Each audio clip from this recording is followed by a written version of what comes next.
Y del otro lado, vía Skype, lo tenemos a José Martiniano Duarte para charlar de un tema muy importante para todos los argentinos, que es la situación actual de nuestras queridas Islas Malvinas. José, ¿estás ahí? Buen día, ¿cómo te va? Buen día, sí, estoy acá, Bueno, te escucho, pero no te veo. no me vas a ver, no me vas a ver, me vas a escuchar. Bueno, Bueno, José, te queríamos consultar porque sabemos que sos una persona muy avesada en la materia relacionada con Malvinas, sos licenciado en Estrategia y Organización, oficial del Ejército, estás retirado en estos momentos. La verdad que Malvinas es un tema siempre muy cercano a todos los argentinos. Y preparando esta nota, leí una frase que me pareció súper interesante, que vos tenés en tu Twitter, ¿no? Que el secreto no está en el tiempo, sino en el espacio, ¿no?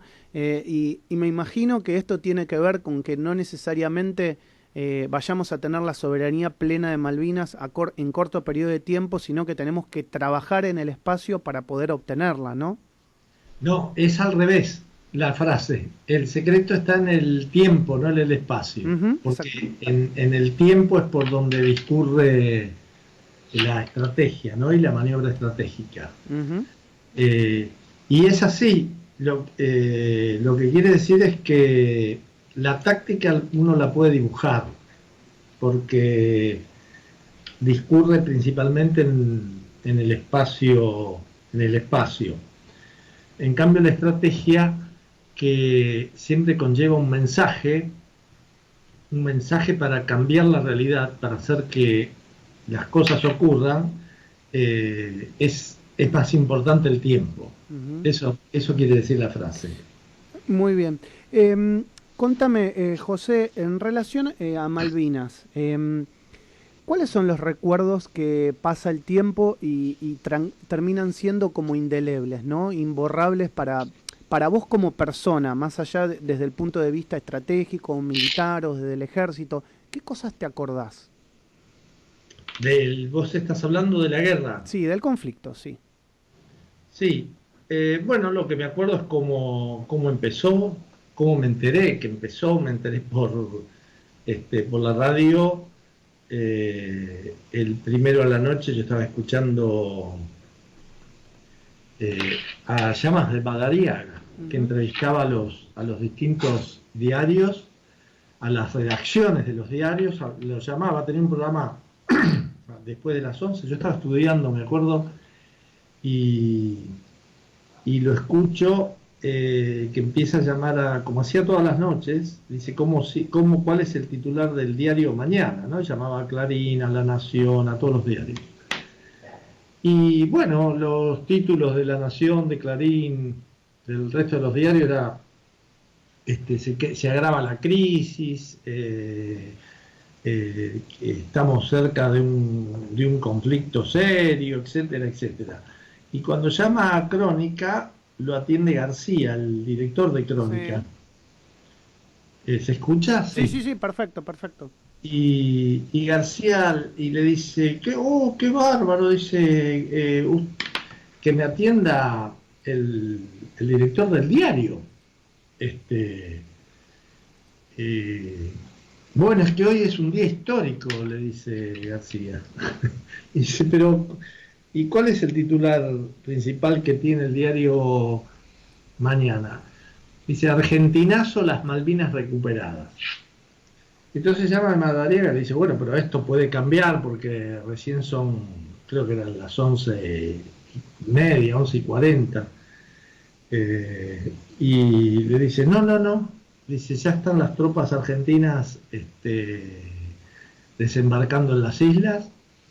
Este, yo escuchaba y no lo podía creer. Bueno, se llama de Madariaga tampoco. Ujú.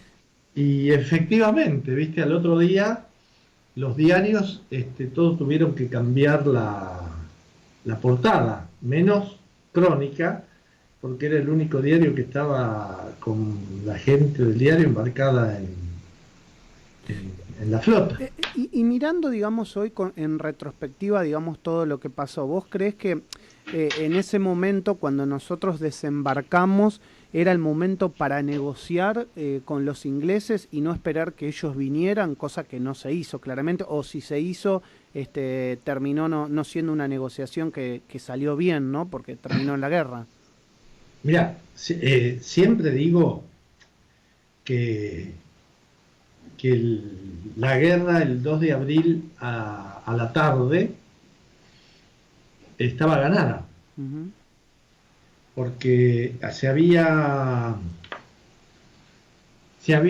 hecho jaque mate, ¿no? Se había logrado un objetivo que era imposible de lograr, que era recuperar las islas sin derramar una sola gota de sangre británica. Sí. Y eso es un imposible, ¿no? Pero se logró, y le costó la vida al capitán Giaquino. Giaquino muere para poder lograr ese objetivo, esa misión que les habían impuesto, no derramar una sola sangre. Así que la ofensa no se había hecho una ofensa grave, se recuperaron las islas de forma incruenta. Uh-huh. Uh-huh. ¿Por qué digo que la habíamos ganado? Porque era un jaque mate. Si a nosotros hubiéramos dejado en las islas una guarnición similar a la que tenían los ingleses, ponerle 300 hombres, ¿sí? Sí. Yo creo que todavía hoy Margaret Thatcher estaría intentando, si viviera, convencer al almirantazgo inglés para que mandase la más poderosa fuerza militar jamás vista hasta ese momento, a sacar 300 hombres de una isla allá a 15.000 kilómetros de distancia. Claro, claro. Y que no tenía importancia estratégica, en principio, para ellos, ¿no? Sí, importancia estratégica para Inglaterra siempre tiene, pero lo que iban a hacer todos los asesores es decirle, negociemos, claro. Negociemos, porque está. Entonces, yo creo que cuando va a hablar de negociación es aprovechar, porque en ese momento nosotros estamos en una posición de fuerza con respecto al adversario tremenda. Si los habíamos alojado, no le habíamos producido una baja, no una lastimadura, nada. A toda la guarnición inglesa, o sea, no hubo un solo soldado inglés que pensara que valía la pena dar la vida por las islas. ¿Me entendés lo que estoy diciendo? Claro, totalmente. O sea que era realmente una posición importante y de fuerza, y que podría haber sido acompañada por muchos países, porque lo nuestro, y esto fue hasta el día 7, el día 8, cuando se ordena mandar 10.000 hombres a las islas, reforzar las islas con 10.000 hombres, crear una posición defensiva, y que aquí que allá, bueno, eso dio pie a que empezara a conformarse la Task Force, que ya te digo, fue la fuerza. Nosotros nos enfrentamos a la fuerza militar más poderosa jamás vista hasta ese momento. Ahora, por 300 hombres, eso era una ridiculez. Además que se estaban arriesgando a que en el camino le hundieran varios barcos para ir a sacar 300 hombres de unas islas allá. Bueno, seguramente que hubieran negociado. Yo creo que después la plaza, la gente, el delirio hizo todo el resto. Sí. Comparto.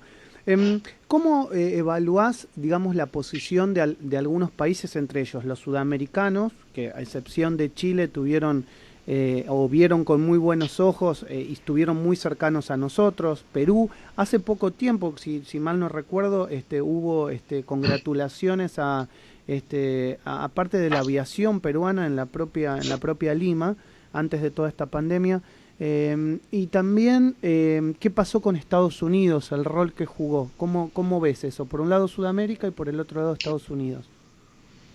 Bueno, por un lado la región, los países de la región en ese momento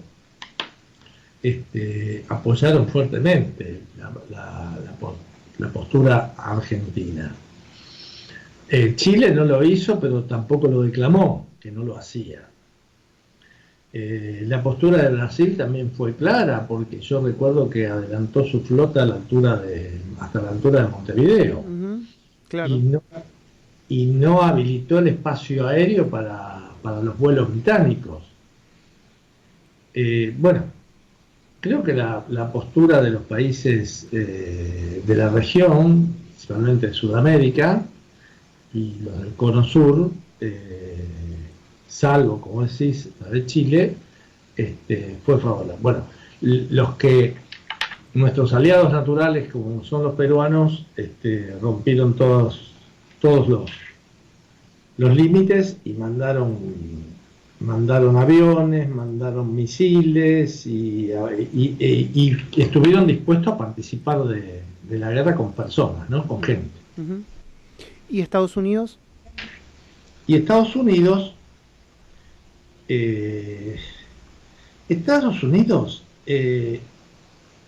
quienes planificaron la guerra, quienes planificaron la escalada y quienes hicieron deberían saber que Estados Unidos no va a romper con Inglaterra. Claro, claro. Con este tema. La estrategia está, como yo digo, se discurre en el tiempo, ¿no?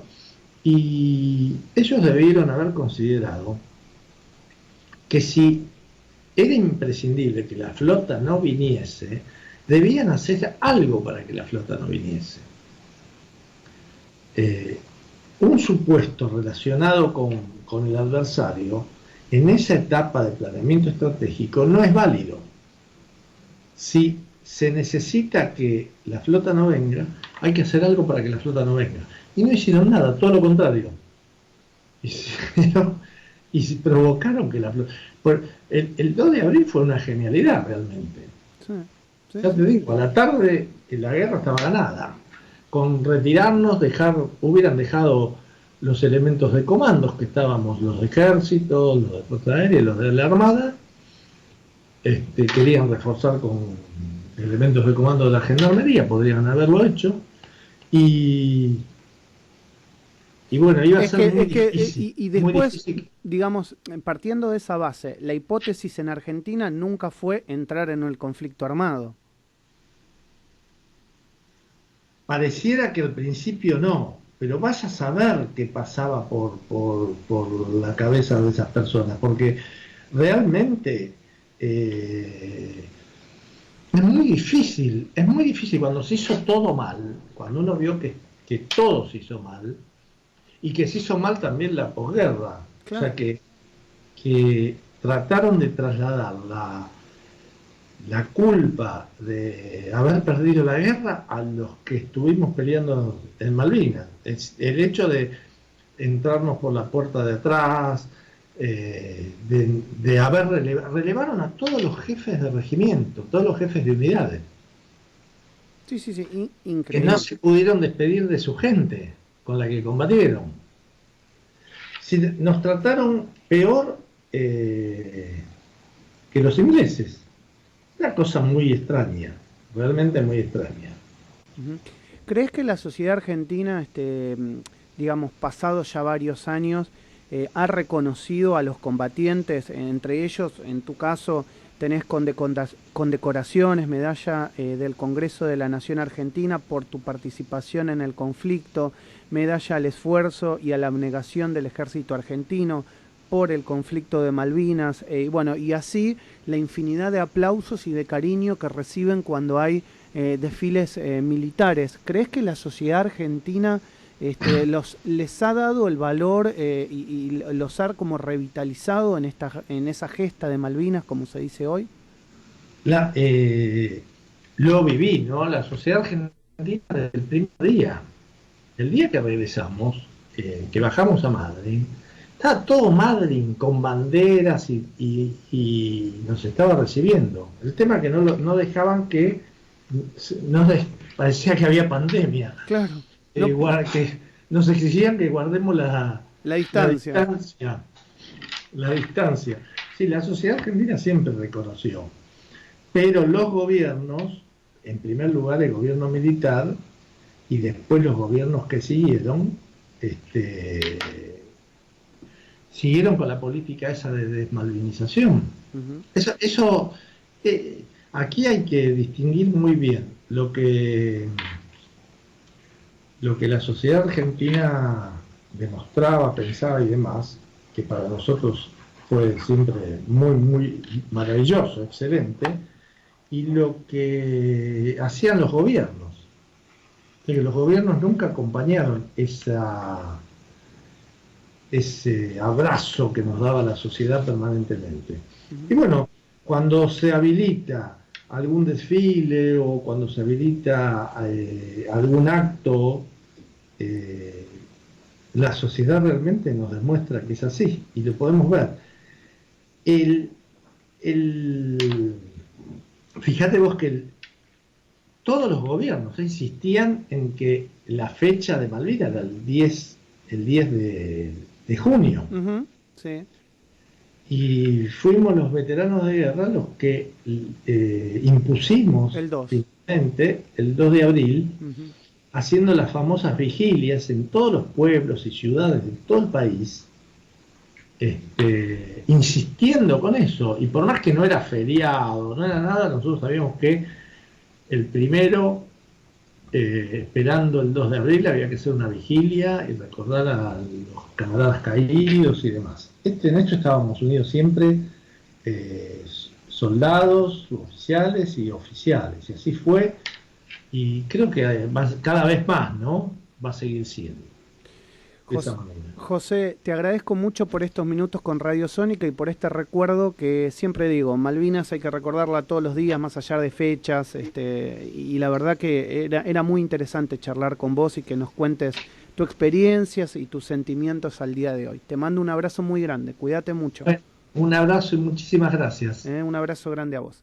José Martiniano Duarte, licenciado en Estrategia y Organización, especialista en planeamiento estratégico, miembro del Ejército Argentino. Gracias por esta comunicación y por haber estado todas las semanas con nosotros, toda la semana con nosotros. Gracias a Augusto Niesgay, gracias a Merlina Stankiewicz.